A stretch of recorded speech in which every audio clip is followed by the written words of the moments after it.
All right, guys, let's cover something that you guys would probably want to know about, and that's GPS trackers. Now, I'm just gonna I've already installed this in the Corvette, but I did want to kind of show you some of the things that you need to think about or look at when installing a GPS tracker. So I'm gonna grab the things that I need and let's go. Let's see if I can grab this and about that. All right, so GPS tracker that I like using is actually hardwired. I don't know why I brought the meter out. I might actually install this one. I pulled it off the Vanderhall or the Polaris because that one wasn't working. The Polaris is in the shop right now, so I wanted to actually grab the one or replace the one in the Vanderhall. Let me show you what all these wires are. Really how simple it is. It's just a TrackMate Mini H. I think the newer one is called something different. And the reason why this one was bundled up is because I literally had this just to a power source. And I don't believe I used the relay. Now, this device is pretty simple. The red and the blue were power, and the black was just basically a ground. And I hooked it up to a constant, and that was it. Now this wire right here, looks like it was also a blue wire. But you know what we'll do is we'll cut that open. If I can find some tools, and maybe we'll even hook it up.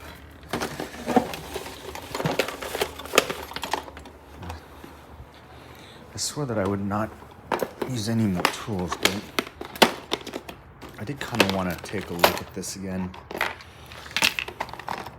Wire strippers. Got these are there. And let's go grab a battery. Grab a tiny battery just to test it. And we'll leave the bigger battery. The bigger battery is from the Corvette. I do have to install another GPS tracker on the Corvette. Maybe I'll show that. But first off, let's kind of just go over what these wires are. All right. So, you definitely want a tester. Right? You definitely want a tester when doing all this, because you want to check for your power and your ground, making sure that you're hooking up to the right thing. Now, one wire is for constant and one wire is for ignition or accessory to the ignition. You can actually technically just hold it to both, and that's fine. But what's nice about these trackers is that when you hook up the tracker to the ignition, it can actually log every start and stop of the car, which is nice. Now I have hooked it up to both power, and it did recognize it. And honestly, from the GPS system, it does, and not a super accurate report of when the car starts and stops, but it does work. So I just wanted to kind of share with you the wires in place. Now, I might have got this mixed up when I told you about what it is, because this right here, blue, looks like it was hooked up. I was gonna be able to do this with one hand. So I thought wrong. So that's the best way. So you guys can totally just see all this stuff. Let's see here. There you go. Well, when in doubt, cut. It's probably not good advice. You know what though, let's just clean this all up. Again, this was just all bundled up because I threw this in a spot on the Polaris that wasn't so obvious. That's the one thing about these trackers. they just need constant power to really just get them to work. And then you have all these other add-ons that you could do, like the ignition or accessory ignition. And that just tracks the start and stop of the car. And then also there's an accessory button, and ultimately it's a switch. It's a switch wire, and that switch wire allows you to be able to activate it from the alarm online, and you can hook it up to a relay. And I'll kind of just share how that works with a basic relay and what relay I use. I don't think there's too many different types of relays, but the one I use actually works out really well. The accessory, or not the accessory,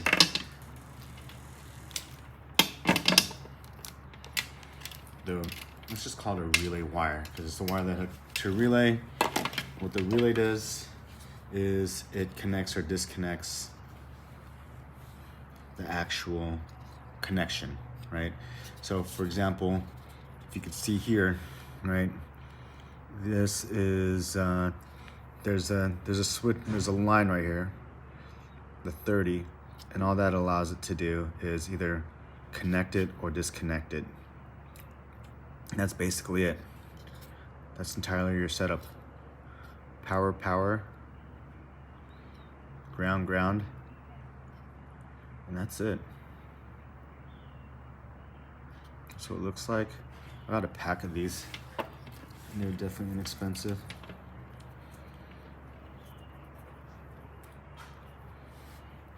I definitely want to check out these wires though. Give you guys a good idea. Now, just to clean it all up, I'm gonna cut from the source. That way we can see what wires this track meet provides. If I remember right, all the information is online, which I can definitely go check out. I might actually have to go look at that.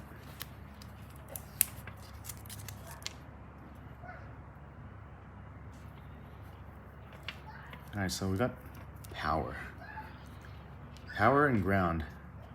That's basically all you need to hook this thing up. And then, oh, look at that. We have multiple,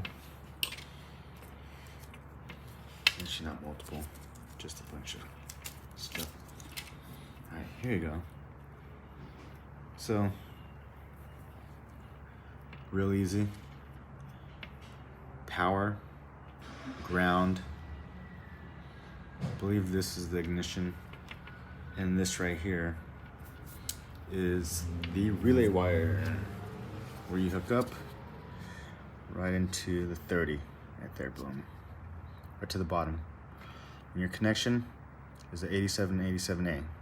That's really all you need to know. That's a relay. Now, this is basically just a little tiny phone in a sense. And you'll see, because it has a SIM card, I believe. Let's go open this up here.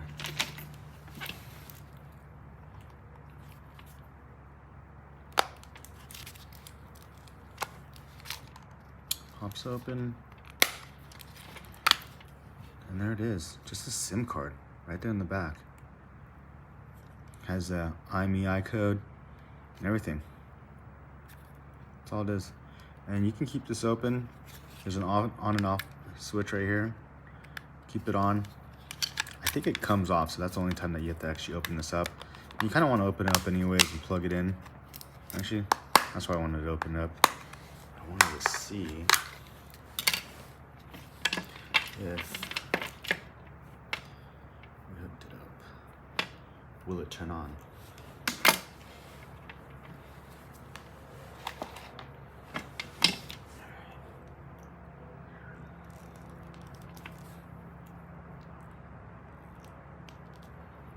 Let's just hook up the power. Just a test. That's really what it is.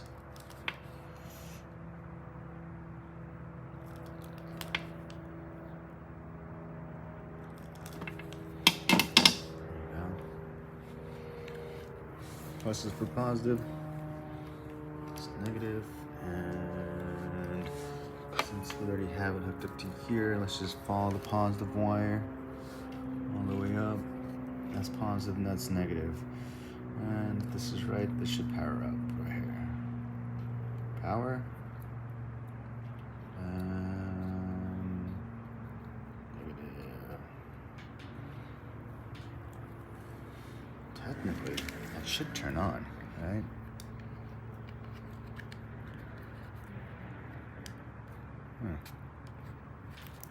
Maybe I was wrong about that. So let me just make sure that I have that hooked up.